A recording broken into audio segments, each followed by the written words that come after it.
Good afternoon and welcome. Another story for you from A Story a Day for 26 days in aid of the Stroke Association. Once, in a kingdom far away, the king's hunter went out in search of fresh meat. He rode through the forest,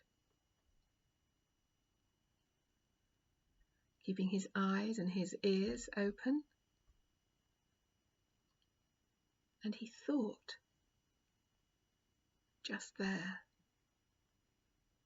he saw a deer. So he gave chase. And he chased that deer deeper and deeper into the forest. And at just the right moment, he let loose his arrow. And he was so sure that he had got a hit. So he went there to where the deer had fallen, or where he thought the deer had fallen.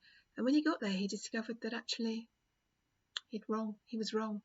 He hadn't got a hit at all. There was no sign of the deer, and there on the ground lay his arrow. And as he stooped to pick it up, he saw a strange sight.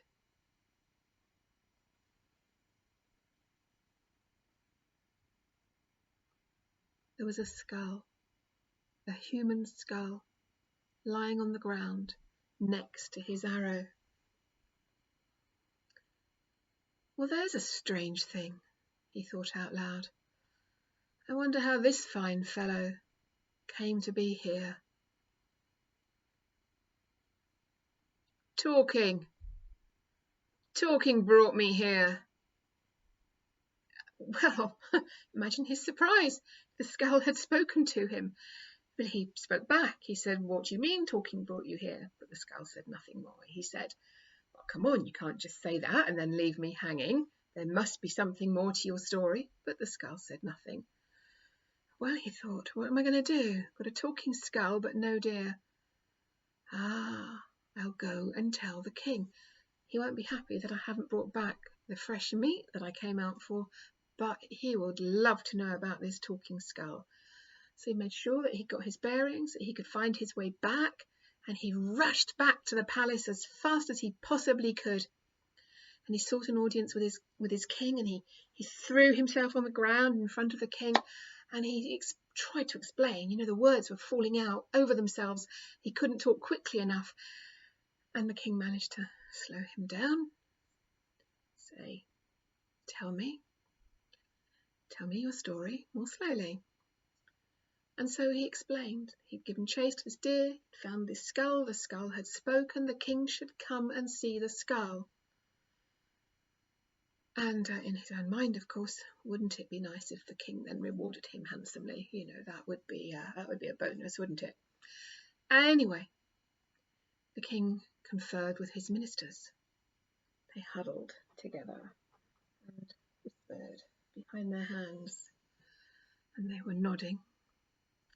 So the king said, "Very well, we will come with you. It's very, very unusual circumstance, but we will come with you. We will see what there is to be seen." So the whole court set off. The king and his ministers and the page boys, and they even brought a picnic. All the horses carrying the royal plate, food from the kitchens carried by the chefs, so they could have a spread and enjoy a bit of an afternoon out. So the hunter led them on his path through the forest until eventually he came to the spot where the talking skull lay.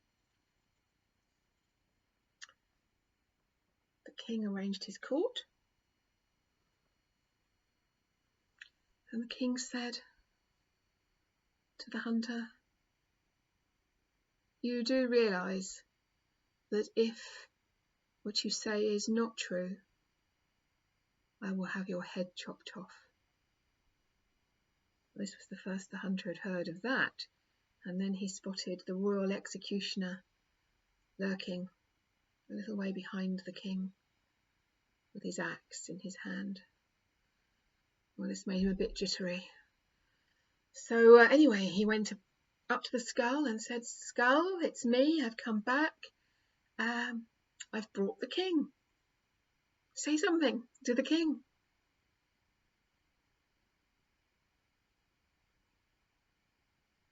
Say something to the king. The skull was silent as a stone. The hunter threw himself onto the ground next to the skull. Looking back over his shoulder, he saw that the king's axeman had moved closer. More desperate now, he says to the skull, come on. If you don't talk to the king's going to have my head cut off." And he did everything in his power that he could to persuade the skull to speak. Nothing. Still nothing. He looked back over his shoulder. The axeman was standing right above him.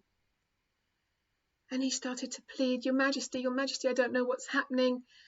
But it was all too little, too late. He tried to look, and all he saw was the axe as it came down. And then he saw nothing. His head rolled and landed next to the other skull. The king packed up his court. They took their picnic and stopped in the fields on the way back to the palace to feast.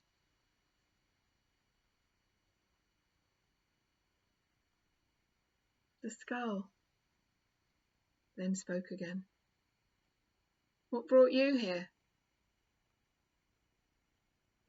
"Talking," said the hunter. "Talking brought me here."